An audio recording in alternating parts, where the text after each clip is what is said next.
We've all heard it said that the love of money is the root of all evil. But what does loving money look like exactly? Today on the Catholic Money Show, we're going to dive deep into how every one of us, despite our income level, needs to be aware of how loving money could lead us to places we don't want to go. I don't know about you, John, or those who might be listening, but the caricature that I'm tempted to think of when I hear the love of money is the root of all evil is some plot straight out of a movie, a book, or, splattered on the news, the millionaire or the billionaire. It starts with the money and then it's power. And then they're into corruption and lying and embezzlement and theft and drugs and sex trafficking, and they're above the law, and there's shady backroom deals, and there's tax evasion, and there's murder. Have you been watching too much Netflix? What do you mean? The Murdaugh Murders. It's the big thing right now. Is it? Yes. Well, yes, I did watch that one. We watched it as homework for this episode. If you're not familiar, I don't think you need to go run out to your television and watch this thing. But you may have heard about it. It just came out, and it's documenting, I don't know how great of I wouldn't say it's a documentary, but it's documenting this court case that's actually playing out in the courts right now. At the time of recording this. Of this guy who's accused of murdering his son and his wife. And then there are these other murders that get kind of brought into it. And this episode is not going to be a true crime podcast. We're not going to try to Monday morning quarterback this thing. We're not going to engage in gossip or calumny or detraction or slander or anything for anybody in there. We're just saying, hey, there's this Netflix series that just came out. It's if you've gone onto Netflix, you've seen it. Oh, they've been pushing it. In the top 1 or 2 or just in that big splash screen when you log on. So you've probably seen that. Or you've seen it being covered in the news because it's happening right now. And a lot of people have just been pointing to that or to that guy, to that family and saying, right there it is. There it is. That is the love of money. A lot of the things that you, Amanda, mentioned at the top of the episode.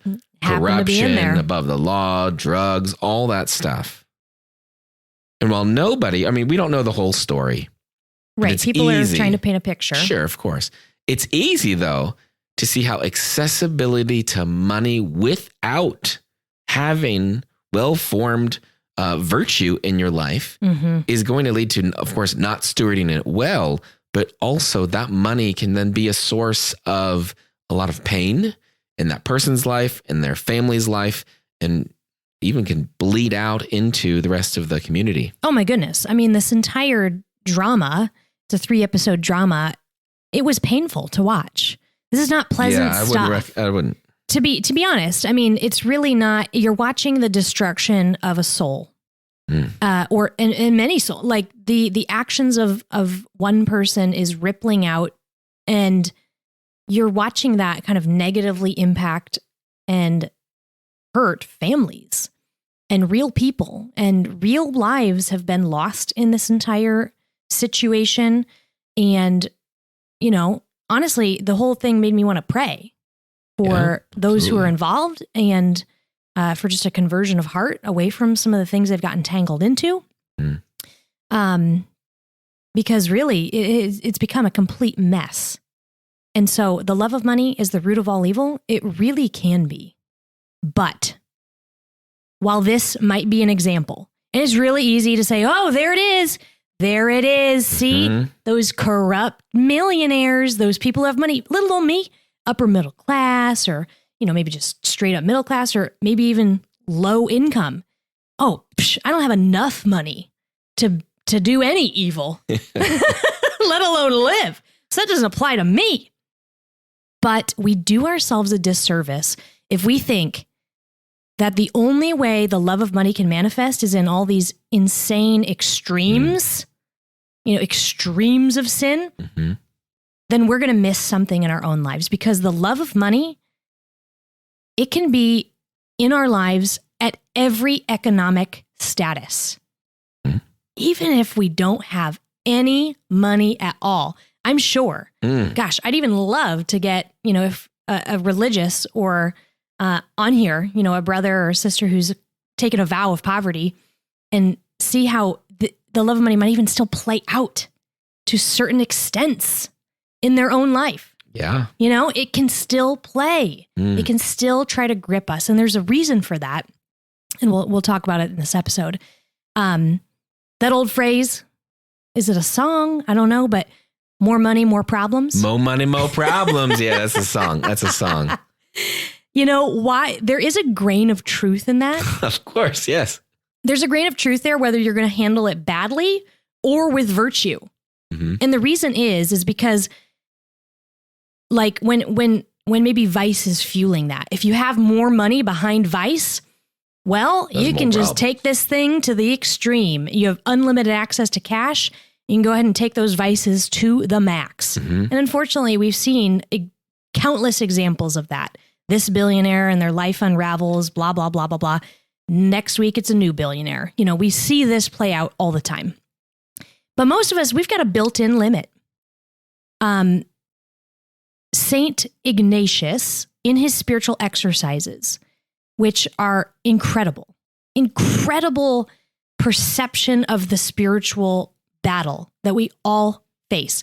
If you have never steeped yourself in the spiritual exercises, make it a thing you do this year. It's so rich. It's so good.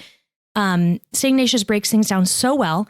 But one of the things that he talks about is that the first thing that Satan will often use to tempt a soul away from our Lord is money. Because money and power, they're cousins.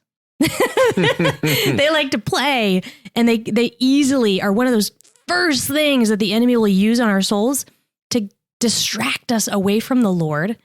Because, with money can come power or can come control.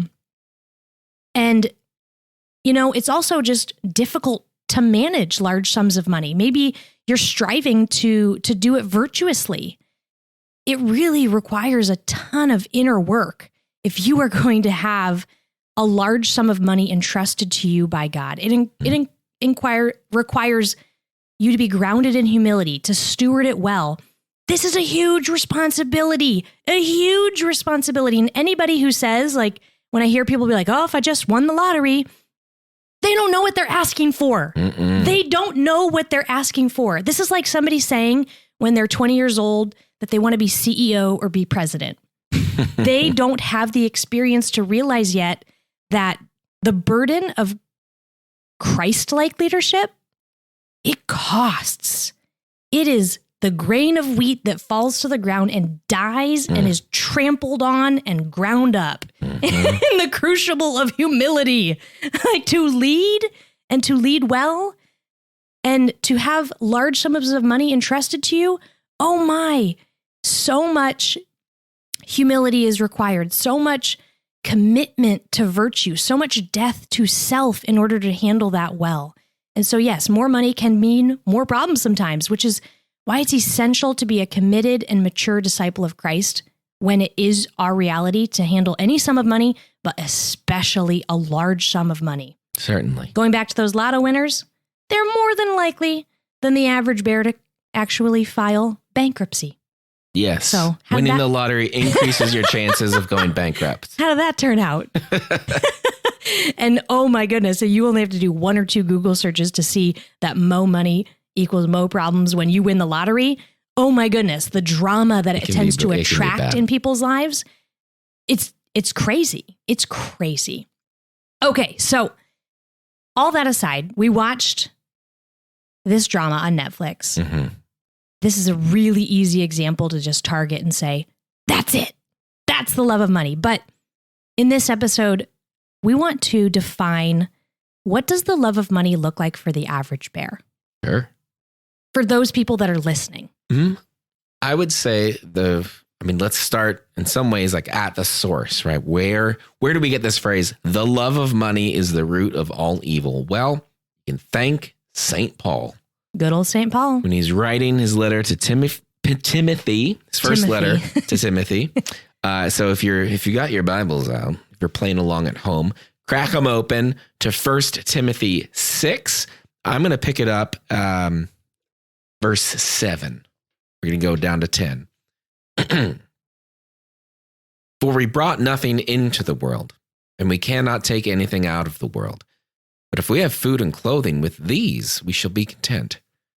But those who desire to be rich fall into temptation, into a snare, into many senseless and hurtful desires that plunge men into ruin and destruction.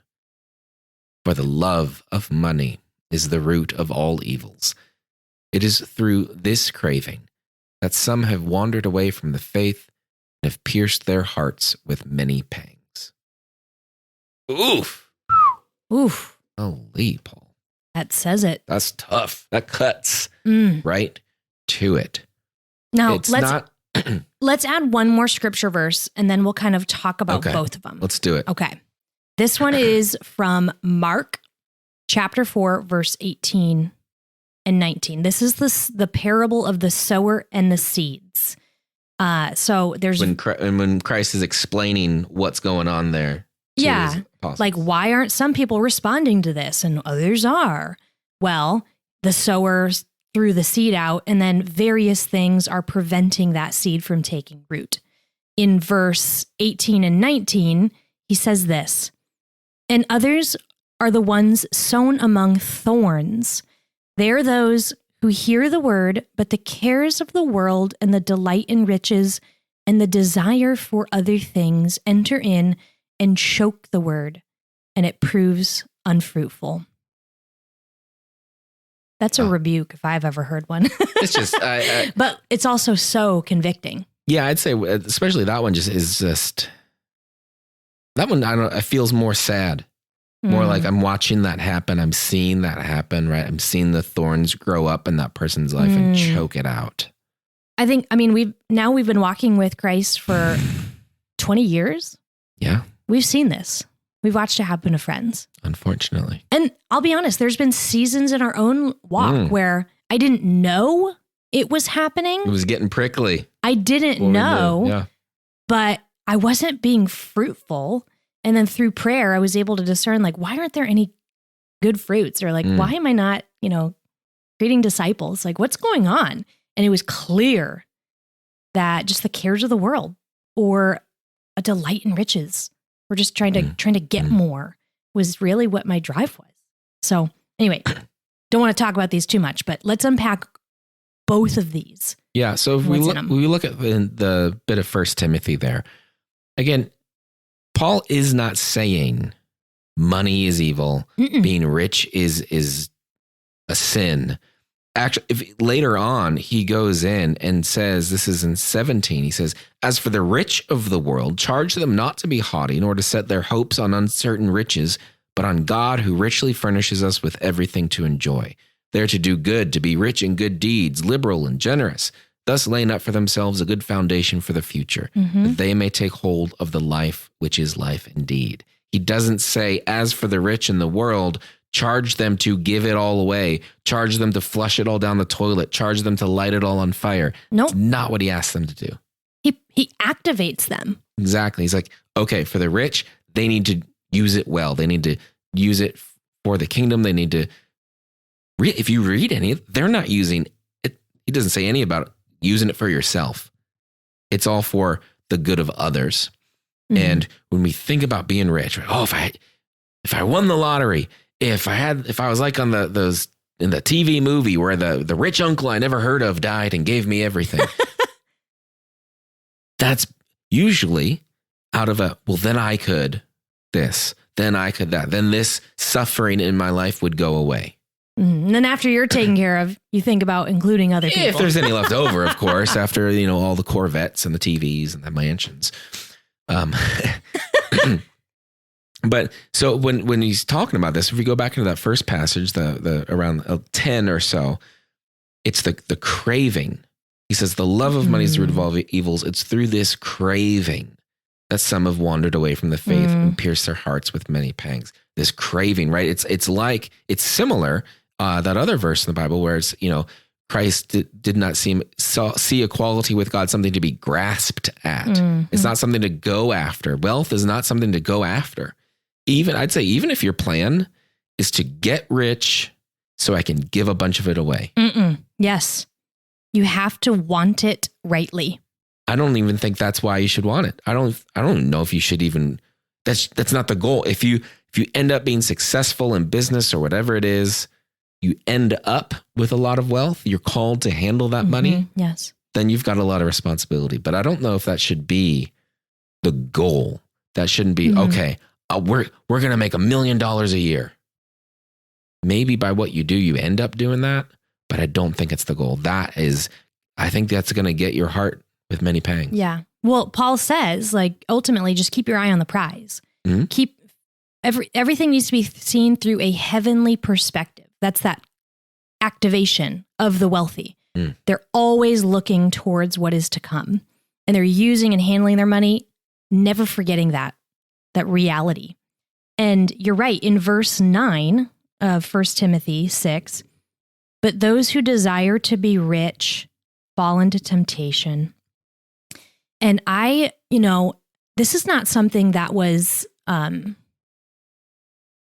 know how to describe it other than like we now own a business and we run a business. And I never ran into people that just flat out would say stuff like, I want to be rich, until we got into entrepreneurial circles. Sure, and it really jarred me. Is that the right word? Yeah. Oh, absolutely. okay, good. I oftentimes misuse words and phrases. It was, I just hadn't, that's not how I'm used to hearing people talk. It's almost like it's like, but there's what maybe I might end up kind of whispering to myself on the outside is being blatantly declared on the outside. They're saying the quiet part loud, right? Yeah. I want to be rich. With it. I want to be rich. Goal in my life is I want to be rich. The goal is 7 figures a year. 10 figures a year. Right? That's 8 figures a year. Sorry. I mean, 10, why not 10, right? 1 out of 11. However much that money that is. Right. But that is like a defining quality of like them waking up every morning. Like we've had some like business mentors who we've since parted ways with. Stuff, yeah. Who got up and did morning money math meditations, dreaming and scheming about their 10 or their 8-figure a year rich life that they were trying to create. Not for the reasons that Paul suggests, but because they were so in love with the idea and the desire to basically just live a life of luxury. I mean, if you watch that other Netflix drama, The Tinder Swindler, what's that? The other one, girl. Anna Delvey or whoever. Yeah. I forget that one. Like this, when that's another way it could manifest, but that's to the extreme. Again, very few of us are willing to admit that, like, I'm showing up because I want to be rich. Now, that again, I heard that attitude in a lot of just secular business circles, where that was like the leading quality. I'm starting this business because I want to be rich. I don't want to be like those suckers who work 9 to 5 and who make pittance. I'm smart. I've figured this out. I'm going to be rich. Like, there's something that just, like, as a Catholic entrepreneur, that just doesn't fly. But as we've now made more friends with Catholic entrepreneurs, I've run into a couple and we've had honest conversations where they're like, that actually was the reason I got into this. And then God got a hold of my heart and shook me straight, and was like, this is all a lure. This is all lies. This is just empty. You could just do this of earning more and wanting more for the rest of your life and never be happy. And they were so thankful for that grace to wake up to that and to not just be desiring to be rich. And now it's not just like we're talking about, like, this is not just a thing that we see in secular entrepreneurism, right? We saw that. Oh yeah. Even, when a good, faithful Catholic enters into this world where we're kind of being swerved by these other ideas of success, it also isn't just entrepreneurs, isn't just people making a bunch of money, isn't just the ultra rich who enter into this. I mean, listen to this bit of Mark 4 again. But the cares of the world and the delight of riches and the desire for other things enter in and choke the word, right? Cares of the world, delight in riches, desire for other things. Raise your hand if that's ever been you. And I've got 2 in the air right now. Who has cares of the world? Who hasn't let that get to us? Absolutely. Delight all the in riches. And- I'm real happy when I get the birthday card in the mail with the check in it or something, or I find the 20 in the pocket. Like, I don't know if you call those riches. Feels like them sometimes, but I'm delighting in them. And that might, not like the best thing, but sure, minor degree. But there's a bit there. We delight in that, or we see certain things, or we end up in some sort of a situation where we're in a very nice place, nicer than our usual surrounds. And we're like, ooh, baby, I like this. And then desiring other things, right? All the other desires that shoot off of that. I want to look at that because I think this is maybe our way in, or where we can find some of the meat on these bones of what are these other things? What is this desire of riches? What is this temptation into many senseless and hurtful desires that plunge men into ruin and destruction? Yeah, what are these things that could choke the word? Everyone. From $1 billion a year, richest person on the planet, to unemployed, no income. Yeah. I don't have money. Yep. What can that look like? Let's do it. So as we were talking about this, it was almost like we wanted to in order to make it more concrete, insert a different word other than the love of money, because that can seem so broad and general. And we found ourselves thinking that, yes, there are other words that you can kind of put in there to help get some meat on them bones, if you will. Because really it's what money is making possible. That is that snare, or like what chokes you. I love money because it gets me. Exactly. And you could insert the love of power, the love of control, the love of comfort, the love of entertainment, the love of laziness. These could be the love of pleasure, the love of just, pleasure, the love of taste. These could be calling you out. Oops. But so you could almost exchange the love of money with the things that maybe wind up in your confessions. Or should. And if we actually looked at ourselves the way we might. And money is making these oftentimes possible for us in our life. And there's usually some sort of financial transaction engaged in those things. Now, again, I don't want anybody to mishear me. We're about to go down a list of very concrete ways this could show up. This is not a time to fall into scrupulosity. This is not a time to freak out and think that all money is bad and evil and you need to get rid of it. Sometimes you need more money. Yes. Sometimes you need more money to provide for yourself, or maybe you have a family. And we have other podcasts where we have talked about pursuing maximum fruitfulness in the vocation that God has you in being free so that you can give a generous yes to Him. Do not mishear us. That's not what we're talking about here. But I could see how somebody could be tempted to think that and to want to tune this entire conversation out. But so while we can want more, that's not the same thing as desiring to be rich. We can want more, and maybe we do want to be rich so that we can do more. Maybe we have some huge dreams that the Lord has entrusted to us. We're not, maybe the money's not kind of coming to us, but it's going to these missions and ministries and things we want to do. We have to want it for the right reasons. And I'd say with those things, you want the reasons. Yes. You want the missions to happen. You want this thing to get built, whatever it is. You want the ends and a lot of money coming through happens to be the means that'll make those things happen. Right. And the ends don't justify the means. Nope. So the means have to be moral and ethical, as does the end. And so often we can get twisted in the process there. Right. And so again, don't mishear us. Some of you absolutely need a raise. Yep.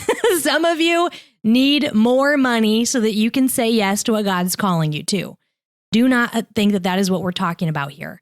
This is the love of money, not money or more money. Yes, and the love of money is not dependent upon your income. It's also not dependent upon the gap or lack thereof between your income and your needs.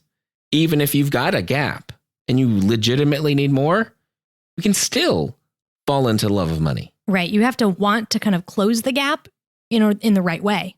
You want to feed your family. You want to go to this, send them to the school, whatever it is. Yep. So yes, don't put on your hair shirt and start hitting yourself with scrupulosity, but also don't just brush it off and say that's somebody else. Mm-hmm. Yeah. We're going to go right down the middle in true humility and justice, knowing, what's our due, where are we, what's really true as we go through this.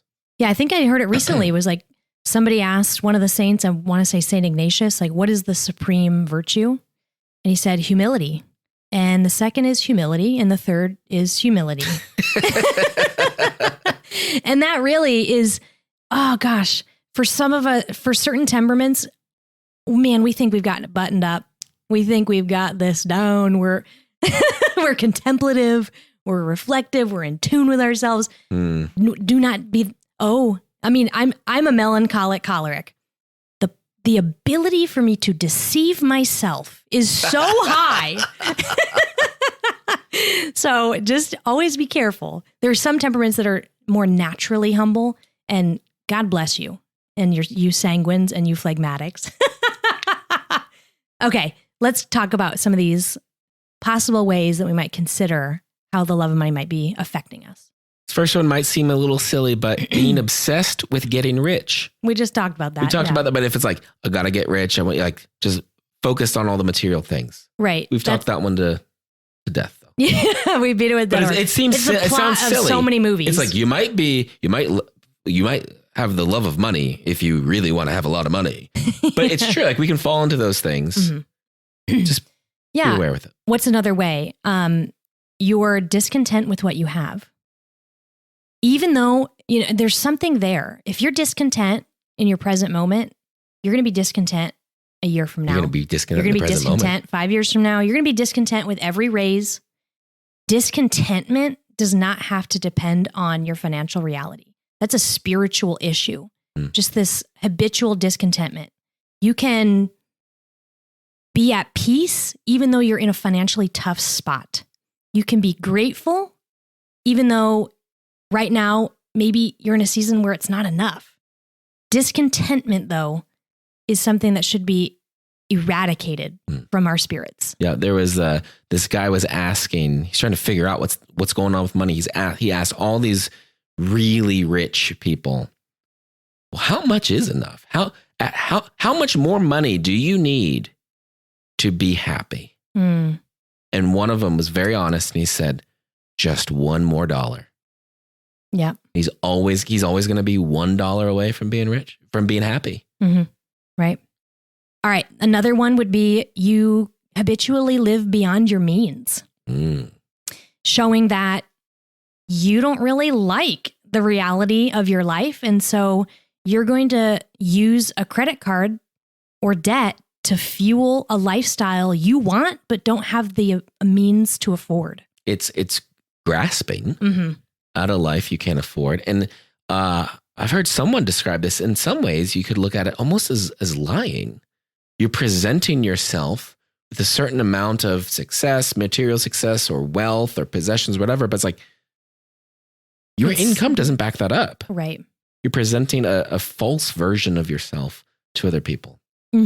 Now, certainly sometimes you get in a situation where you put something on a credit card and you reasonably have the ability to pay it back. Okay. But an extreme version of this would be putting things on a credit card that you don't intend to or can't pay back. That would be immoral at that point.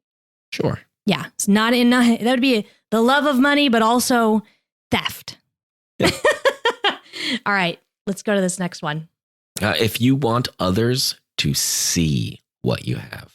Ooh. I don't just want the new iPhone that just came out because it's so cool and the camera is this much better than the one I have or whatever. But I'm going to make sure that I'm talking on it when I'm walking down the street because I want people to see that I'm holding it in my hand. Mm-hmm. Now, I'm not going to sit here and say this purchase or that purchase is never within your prudence or discretion. Of course. But if there's anything under there that wants other people to see it and think well of you, you've got to go to prayer and unroot that before you do it. Because you've got to do that. It's so important. Yeah. To not have that be a motive. And then anytime it tries to flare up, you kill it dead immediately. Mm-hmm. One tiny little way this has manifested in our life, the tiniest, silliest way ever. What is it? My grandmother, when she passed away, she had this beautiful silk scarf. It's gorgeous. I love it. Oh, it's very cool looking. It's so pretty. It's like floral flowers and stuff cream on it. It's colored really cool. and champagne, and it's a Gucci. And it was just happened. I have no idea how your grandma got that. She is not a Gucci lady. We don't really know the story. No idea. But I have looked up online. It's real. This scarf, it's real. It was, hundreds of dollars. And anytime I wear it, there's a little part of me that wants to arrange it in such a way so that the Gucci brand is visible as I'm wearing it. And then every time I put it on, we kind of joke over that. And then I hide it. And then nobody ever knows it's Gucci. Because I'm not going to give that part of me the light of day. You're hilarious. It doesn't get to come out and give anybody false impressions about me. That I'm not going to feed the beast. Nothing else in our life would tempt me, but I have one scarf. But no, that really is a thing to consider before you make a purchase. All right, next one. Ooh, this one's going to hurt. If you aren't giving sacrificially, you have a love of money problem. Oof. Yep. If you, we have other podcasts on tithing, but we recommend 10% as the starting line, even when you're getting out of debt. And only if you're not able to make progress and you're not able to provide for your family at a reasonable place just for your basic needs and still be giving, okay, then you maybe look at giving less. But for most of us, 10% is that starting line. And some, you're not even going to feel 10%. Mm-hmm. Sacrificial giving, the giving that Paul is activating people to move towards, who have a lot of resources entrusted to them, who have wealth, they need to be giving it 20%, 30%, 50%, 90% if you're St. Catherine Drexel. Mm-hmm. 10% is the starting line. It is not the finish line. Giving sacrificially is what we are called to as disciples of Christ. And if you are not feeling your giving, if it's not hurting a little bit every single month, I don't do this every month, but every now and again I look at our giving and I'm like, what I could have done, but it's good to see that number and be That's where it should be. Oh, there was a couple vacations and maybe those can't have, I chose to give instead. Mm-hmm. There was a better grocery budget. Nope, we're giving and we're doing it. And it's going to hurt us a bit because we want to stretch ourselves and be as generous as we possibly can be. And in many ways, it combats the love of money. It combats it. It's almost like it's the virtue. It's the virtue opposing the vice. Yes, absolutely. So this one is huge. And if you're hemming and hawing and you're not giving, you need to be looking at more closely if you're struggling with the love of money. Because you don't want to give because maybe you're almost afraid of what am I not going to be able to get? What am I not going to be able to have if I send this money over there? Yeah. And you're doubting that God will outdo you in that generosity. Sure. And I'm sure I'm going to butcher it, but I think it was Mother Teresa said something along the lines of like, love is like giving until it hurts, and then you give a little more. Is that her? Is that what she said? I'm sure it was way better. I think it's something like you give until it hurts. You love until it hurts, and then there's no more hurt. There's only love. There, see, it's way better than what I said. That's still not exact, but it's that's true. That's closer than what I said. There's only love now. Yeah. Yeah. Another little marker of the love of money would be you're greedy. Yeah, it sounds like a given, but you could also maybe see, well, maybe you can notice this easier in other things. I'm greedy when I'm giving cookies out. The plate of cookies comes out. I make sure I get the one with the most chocolate chips. When I dish out the ice cream into the bowls, I grab the bowl with the most in it. There are other better ways to see greed than always. And if just you're doing your that with bank account. ice cream and cookies, you're doing it with money. Almost guaranteed you're doing it with the money too. Yep. It's you can tell how it comes up in our house. And we're trying to teach certain children about this virtue. And it always plays out in the cookies and the ice cream. Yep. Ooh, okay. Here's another one. This is going to be a gut punch for some of you. And in some ways, this is a call out on myself from a few years ago. You're spending time on earning and growing your money, but not in daily prayer or frequenting the sacraments.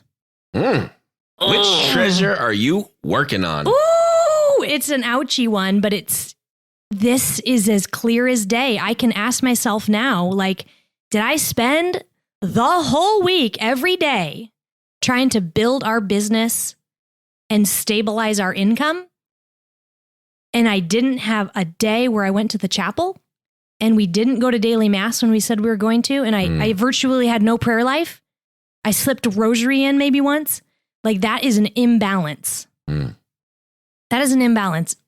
And just as a disciple, like daily prayer, as frequent as prudent, reception of the sacraments. Like, these things are our rocks, our big rocks in our life, and everything else needs to come around them, not the other way. I squeeze these in when my pursuits and my career allow. No. We plant these as the bedrock of our life, and then the other things, they just got to find time. And God will take care of us. This is a reality. And if we are flipped in this, it doesn't mean we need to be spending 40 hours in prayer. Nope. But at least a commitment to daily prayer and as frequent as reasonable and prudent as reception of the sacraments. Those need to be our number one priorities on any given day. But if we're flipped and the first thing we think about is making money and the last thing we think about is our prayer life, we have a love of money problem. Ouchie. If you are judging others based on their income, maybe even judging yourself based on your income. Oh, look at him. And I know I'm only making half of what he's doing. I'm half the husband or whatever it is. Or, look at them. Yeah, look at that car they're driving. Whoa. Those poor people are just lazy. They just need to get it together and bootstrap their way. Those rich people are just corrupt and disgusting and greedy. Like, anytime we're tempted to give a judgment, cast a judgment, it's a little seed that we've got a love of money problem under the surface, and we've got to go around pointing fingers at other people to not look at the root in our own selves. Yep. All right, next. Money is getting in the way of your vocation. Ooh, this could look a lot of different ways. Husband and wife, money is a source of tension, bitterness, resentment. You are newlyweds and you're scared of having kids until you get your financial ducks in a row. You want to get married, but you want to be more secure and you want to buy a house first, and or you're working. You want to go to religious life, and you've you got can't. a bunch of kids, but you're working 90 hours a week and you never see them. Right. Yep. There's so many ways that money could be this wedge that gets between you and your vocation and what you're really called to do this side of heaven. Pay attention to that. Hone in on it, eradicate it. Here's one. Maybe it's two. It's one coin, two sides. You don't budget. You're not paying attention to what you're doing. Or you obsess over the budget and sweat every little financial detail. Yep. I have been there. I have been in that spot. And I think I've mentioned it on other podcast episodes where there's times, I know. If I get on the budget more than once a week, I have a problem. And now we don't allow me to go to the budget more than once a week. Yeah. There was a love of money problem going on, and it was the love of control. Yes. That was how it was manifesting for me. Gripping that budget and riding it till the hogs came home, trying to squeeze another dollar out of it. And the other way, if you're not budgeting, I don't want to be restricted in my spending. I don't want anything telling me what I can do with my money. I'm going to spend it how I want, when I want, on what I want. I want that for my money. No budget's telling me what to do. Even though you're the one who makes the budget. Right. You tell it what to do. Yes, right. Exactly. Both sides represent a struggle with the love of money. All right, we got just a few more. Hang in with us. Next would be just to those business owners. Gosh, I have watched myself and sometimes in certain seasons get a little bit entranced by some of the marketing. But now I can see it from a mile away, and I just want to warn any other new entrepreneurs to not get sucked into this. The obsession with building passive income, which leads you to feeling like you're smarter than other people. And now, I don't know how to describe it exactly, but you got all the pats on the back. You've figured it out. You only work 4 hours a week and you make $1 million.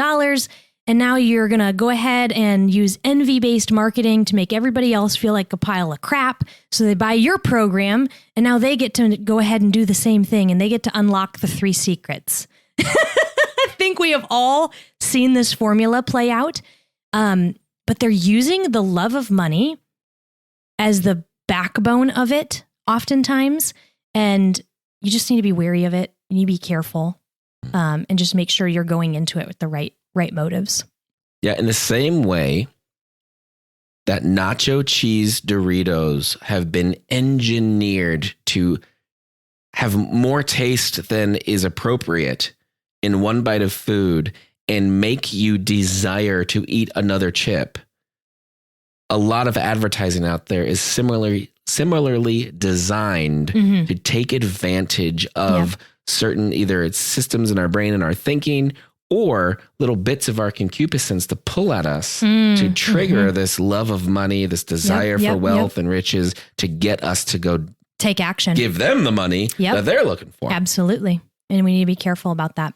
Similarly, if you're falling into comparison, into competition, if, okay, he just got a new car. All right, we're going down to the lot. We got to upgrade. I saw this person on Instagram twirl around in this dress from blah, blah, blah company.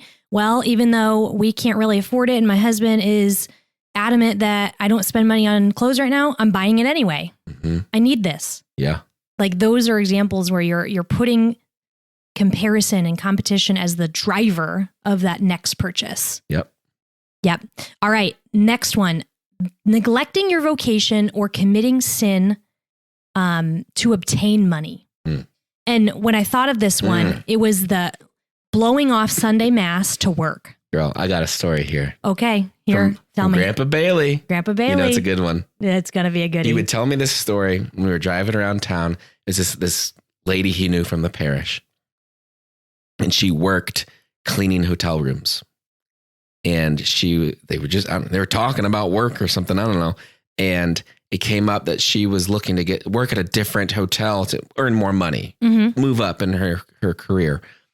And she got this job offer from Holiday Inn that would pay her a bunch more money than she was currently making. But she had to work on Sunday. And she didn't take the job.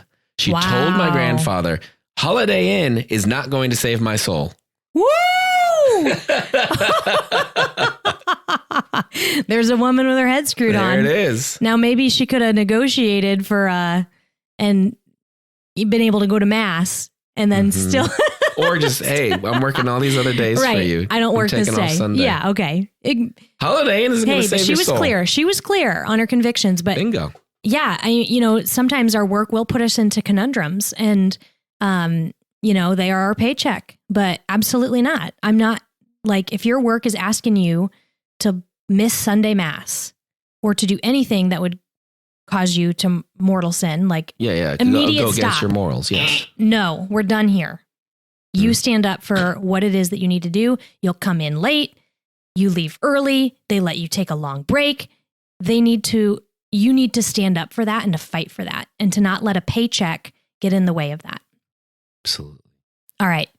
And then the last one, certainly not least, is this. Oh my gosh, I hate this phrase. This might turn into its own podcast. Time is money. Time is money. Haven't we all heard the phrase, time is money? BS. Time is money. Because if money is the metric of time, if I'm not earning money at every second, I'm a failure. If money really is the metric of our time. Yeah, it's not. Time is money. That means, why am I eating dinner with my family? It's not the right metric. Why am I going to church? Why am I sleeping? Any of this. Yeah. So if you're slipping into that, then love of money might be at play. Yeah. All right. Bring us back home, John. So pick yourself off the floor. You're probably not some Scrooge McDuck, swimming in your coin vault, terrible human being. Maybe some of these perked your ears up, pricked your conscience a little bit. That's a good thing. Yeah, absolutely. But do know, I thought isn't this the Catholic money show? Don't these people teach you how to do stuff with money? Yeah, here they are dogging on it. Yeah, what's going on? Who is this? What's happening? You must understand that there is a difference between caring about managing your money and caring about money. Yeah, huge difference. I'm going after the money. I want the money. I'm taking this job for the money. I'm doing this for the money. I want them to see my money. It's way different than, I was given this money. I earned this money. It's been entrusted to me. I want to make sure I do the best I can with it. Or any decision I'm going to make about earning or spending or investing. It's always with the eyes on the prize, the activated disciple that Paul is talking to. That heaven is going to be my filter. And you're going to be fighting hard to make sure that you're using strategies that are smart. We want to be innocent as doves and wise as serpents. Isn't that what it talks about? Kind of in our worldly affairs of the things that we just have to do in this world. We're not going to let it choke. It's not going to choke us or make us unfruitful. We're going to be always discerning ways that it's trying to grow up on us, trying to come in, get thorny. We're going to be watching, discerning. And that's what we want to leave you with at the end of this episode, is our financial examination of conscience. If you haven't had enough, we're going to give it to you some more. We get a few more blows across the cheek. All right. It's more than just the love of money, right? This was maybe a particular examine. Yeah, this was. This is you can download this at walletwin.com/examination or click the link in the show notes, of course. And this will take you through. This is something I think is very helpful to go through regularly to help you understand, how am I relating with money? How is this thinking about it? How is this showing up in my life, in my moral decisions, and how can I get better at it? Yeah. So download that and enjoy. Yeah. Enjoy. Anything that helps us grow in holiness is something to be enjoyed. So there you have it. Until next time, bye for now. This podcast is part of the Spoke Street Network. For more great podcasts, visit spokestreet.com.